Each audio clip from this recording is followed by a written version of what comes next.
Hey everyone, so today's video is going to be the third, I think part 3 to this whole segment of the HellRAM, Project HellRAM, back to stock, return to stock. And what we're going to be doing today, I'm going to see how far we get in this video, but we got a lot of stuff to do. I still have to take off the belltech 2.4 kit and all the associated lowering kit stuff. We still have the QA1s and those got to come out. So I think what we're going to do today is tackle removing the lowering kit.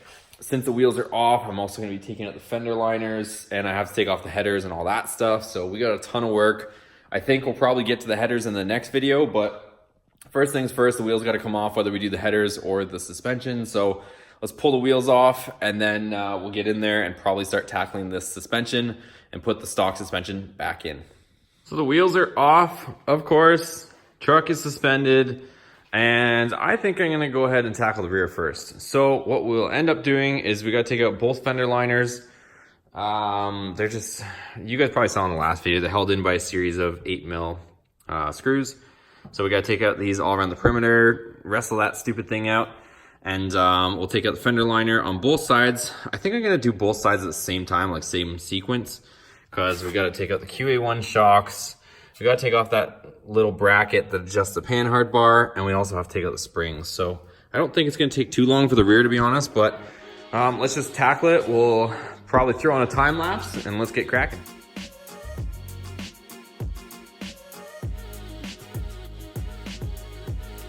So fender liners are of course removed, and now we have to support the differential or the rear axle with the jack and remove the two shocks. So once you do that, it's gonna allow the rear axle to drop, which we can then take those springs out.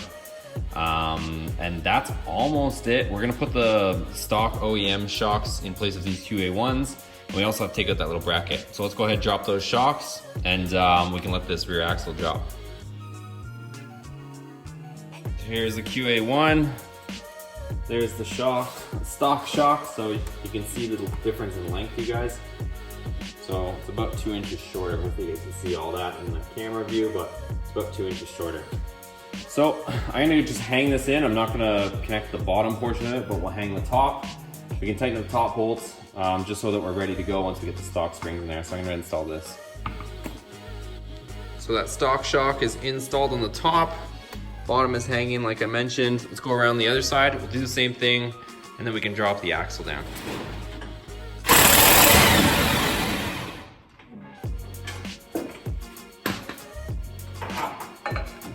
There's the QA1. Now we can go ahead and lower the axle.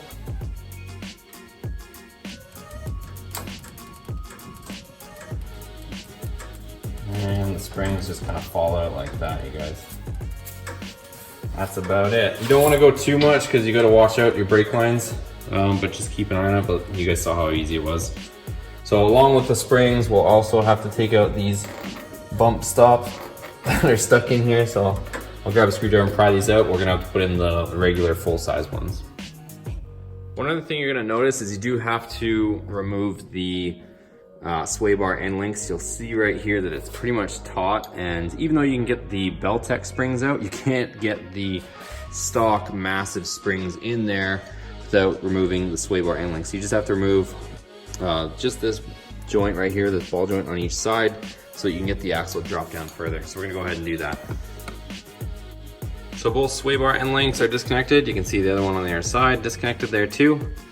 But before I put everything, drop this down and put the springs in, I'm going to remove this bracket, the belltech bracket for the track bar. So let's remove that and we'll flip it around, put it back to stock so that we can just put these springs back in here and bring everything back up.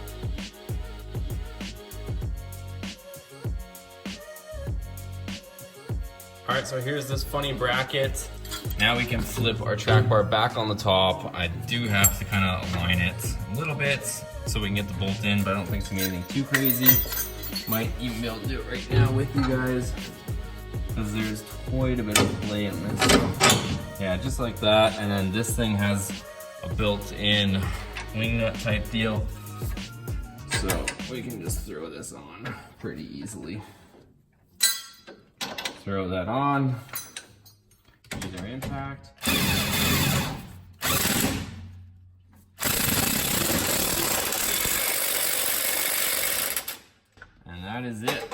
So the track bar is back installed, you guys. Now we can put in our springs. So there's one spring installed. When you guys put these in, I could probably do it again for you guys if you want. But when you put them in, let me back up here a second and adjust ourselves. So put it in up top and push down on the axle and swing the bottom in, because otherwise you'll have a hell of a time. So like I said, like that, so the bottom is out.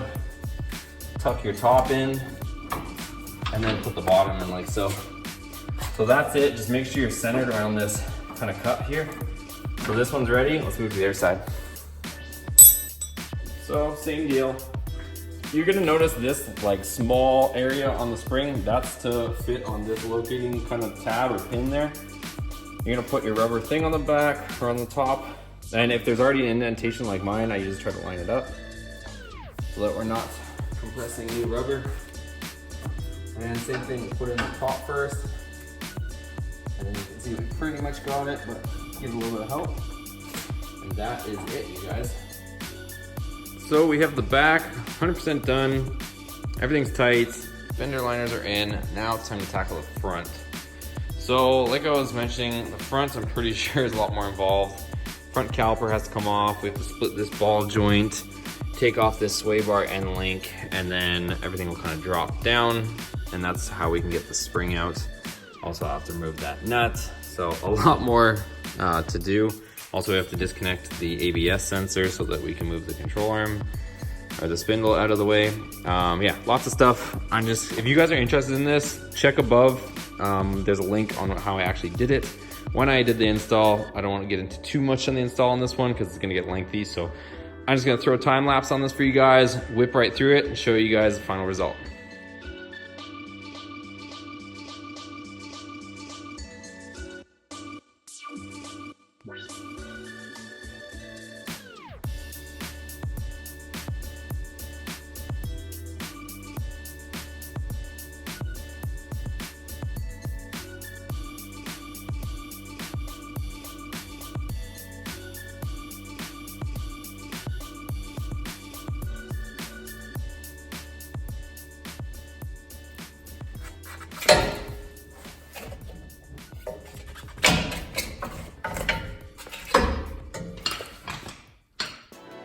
All right, so it's the next day, and after a ton of fighting with that spring, it is in there.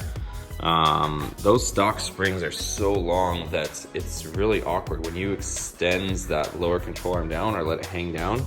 It's at such a crazy angle that it almost doesn't want to seat in the lower cup. So lo and behold, we did get that one in, but it is not easy, you guys. I'm assuming when they install them in the factory, I think they push the control arm, the lower control arm straight in, and then they put in these two brackets. But trying to just swing the lower control arm out, like the back of the spring starts hitting on the control arm and it's fighting you from seating in that lower cup there. But anyways, we got that in, and we're on to the next side. So there's a bunch of birds going crazy outside here. Viper's just hanging out. But it is a nice day outside, you guys.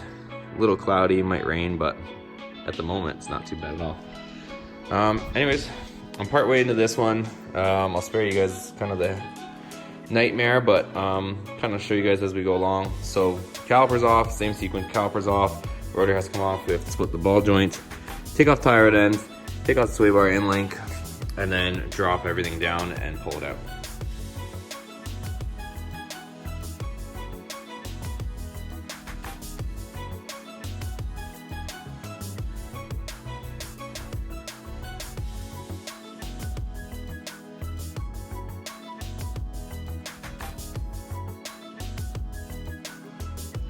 So here's the fun part to this whole thing, like I was mentioning on the other side. So we have the coil wound into this corner where it is supposed to be.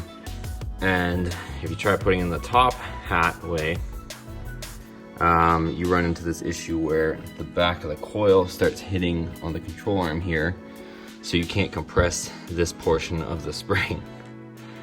I think the proper way would probably be, you'd have to get a spring compressor in here. Probably have to get a spring compressor in here to contract the spring so that you can stick it in there properly. I think that's probably the best way to do it, honestly, is get a spring compressor. You pretty much have it there, compress it a bit and get in there. But this is the struggle if you don't have a spring compressor and you're trying to do this, is this coil bind is gonna hit here and it's gonna prevent you from swinging it in. But anyways, struggle for a bit and get it in there. Okay, we won without a spring compressor. So we managed to get it in there and seated at the top. Like I said, I had to extend this so low, this lower control arm, to get it to go in there. And you can kind of see the mark there where this coil bind wants to drag on the back when you extend it that low. So I think you probably could benefit by using a spring compressor. It would probably help in this situation, so you don't have to try to, you know, fight it with pushing this control arm so low. But anyways, it's in. I'm gonna go ahead and reconnect the ball joints and everything, button this up, and this side is done.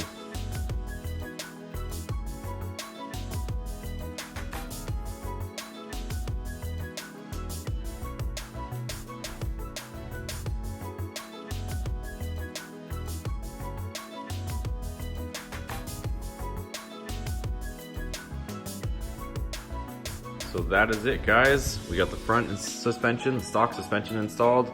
Rear is also installed. Everything's tight, everything's ready. I'm not gonna be putting the wheels and setting it down just yet, because now I have to remove the JBA shorty headers and put all the stock exhaust stuff back on. So anyways, you guys, that's gonna do it for today's video. Thanks for watching, you guys. I hope you enjoyed this video. As always, if you did like it, make sure to give it a thumbs up for me. It does help and support the channel. And also, if you're new to the channel for the first time, check out the other videos. We've covered a lot of ground, a lot of maintenance stuff, a lot of modifications, and a lot of other cool stuff to do with these trucks and other vehicles. Anyways, you guys, thanks for watching. We'll see you on the next video. Take care.